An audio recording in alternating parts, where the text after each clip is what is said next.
Antarctica's thinning ice glaciers have raised alarms about the urgency of climate change and offered researchers new depths for exploration. In tonight's In Depth, CBS's Dave Malkoff takes us under the ice where scientists discovered a new world. Wind tears across the ice shelf, the kind of wind that could flatten a grown man where he stands. A temperature falls past -60 degrees Celsius. Above, there is no sun. And there won't be, not for months. This is Antarctica in winter, the coldest, driest, windiest place on the planet. A continent holding roughly 70% of the world's fresh water, frozen solid, under skies that barely let snow fall at all. By any reasonable measure, nothing should be able to live here. And yet, it isn't empty. Somewhere beneath this wind, in water this cold, in darkness this complete, something is alive, not hiding from these conditions. Almost nothing should exist here, and yet this continent isn't empty. It's occupied by species that didn't just endure these extremes, they rebuilt themselves around them. Begin in the Southern Ocean, where the water itself sits right at the freezing point of blood. For almost any vertebrate on Earth, that water is a death sentence, ice forming inside the body within minutes. Something is swimming through it anyway, a small, unremarkable-looking fish, a notothenioid. It should be dying. It isn't even struggling. Inside its blood, antifreeze glycoproteins are doing something remarkable, locking on to the tiny ice crystals trying to form and physically stopping them from growing. This isn't a freezing point lowered the way antifreeze works in a car engine. It's the ice itself, seized molecule by molecule and refused permission to spread.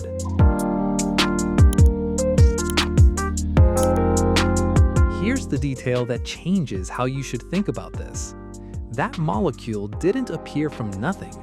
Genetic studies trace its origin to an ordinary digestive enzyme, a gene that once had nothing to do with surviving the cold, quietly repurposed over millions of years into something that keeps this fish's blood liquid in water that should freeze it solid.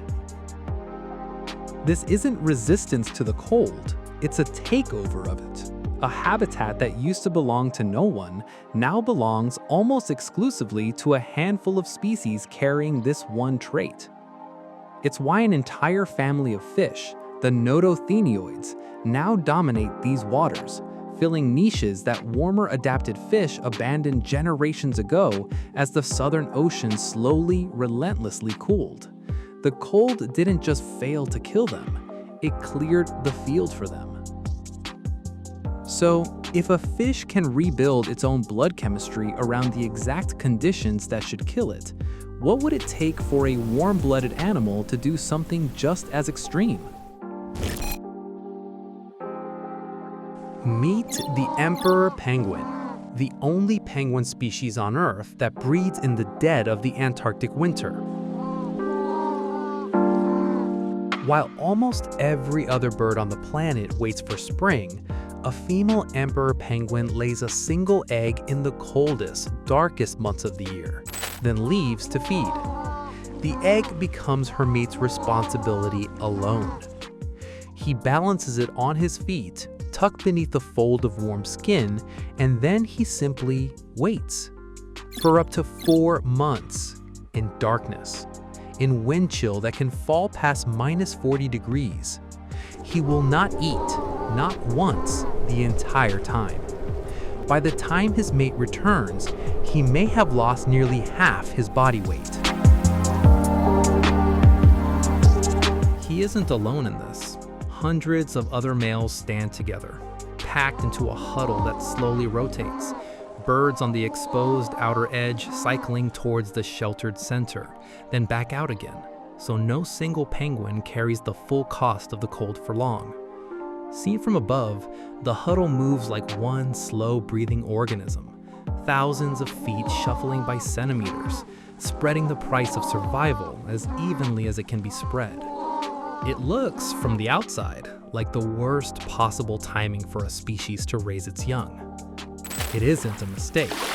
It's the only timing that works. For a chick to survive, it has to fledge at the exact moment the ice breaks up and the ocean fills with food again each spring.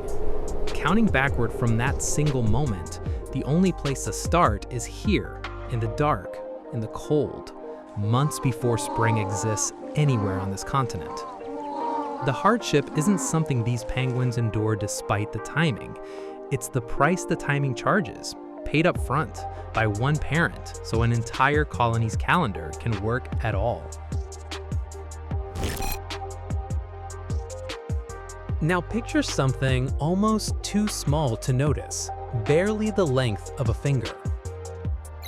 Antarctic krill don't look like they should matter much, but add up their numbers across the Southern Ocean and their combined weight rivals that of almost any single animal species alive today. Their swarms grow so vast that ships and aircraft regularly document them as shifting, rust-colored stains spreading across miles of open water.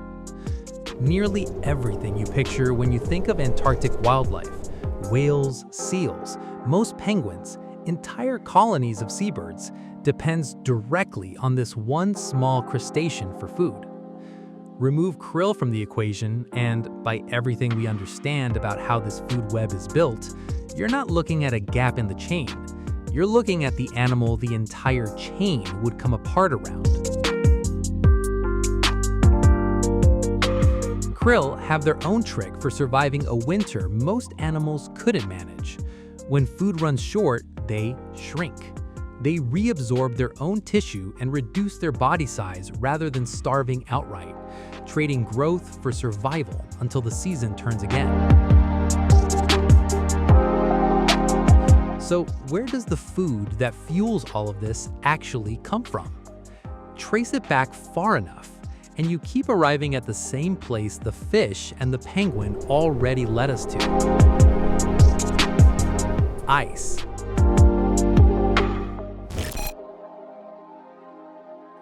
Sea ice looks from a ship's deck like a dead white nothing. Turn that image over, and it's the opposite. Algae grow directly on the underside of the ice, a food source that often blooms before the surrounding ocean has even opened for the season.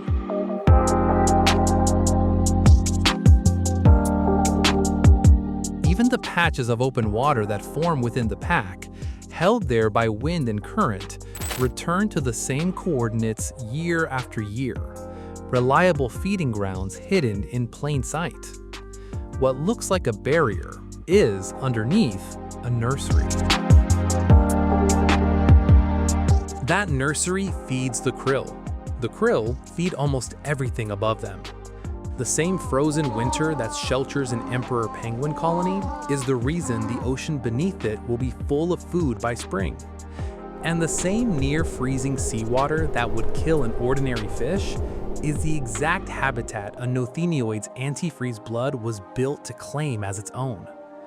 3 case studies, 1 shared hinge, the seasonal rhythm of ice, forming and breaking on a predictable clock that every species in this story has built its entire existence around. So, an honest question. Which of these adaptations do you find hardest to believe? The blood that won't freeze? The 4-month fast? Or the animal nobody expected to matter most? We're genuinely curious where you land. Here's what we know for certain. That clock is shifting. Antarctic sea ice behaved differently from the Arctic for decades, holding fairly steady, even growing slightly, until around the mid-2010s, when several recent years brought sharp, record-low ice extents in key regions. Scientists don't yet agree on exactly how fast or how severely every species and every colony will be affected. The evidence is still coming in, and it's genuinely mixed. But the mechanism now in question isn't a mystery. It's the same one every story in this film has depended on from the very beginning.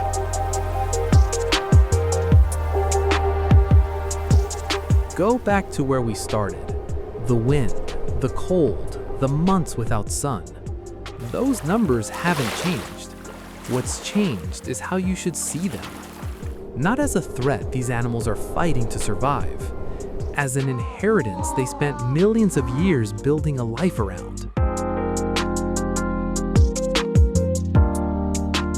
The real question left standing isn't whether life can survive Antarctica.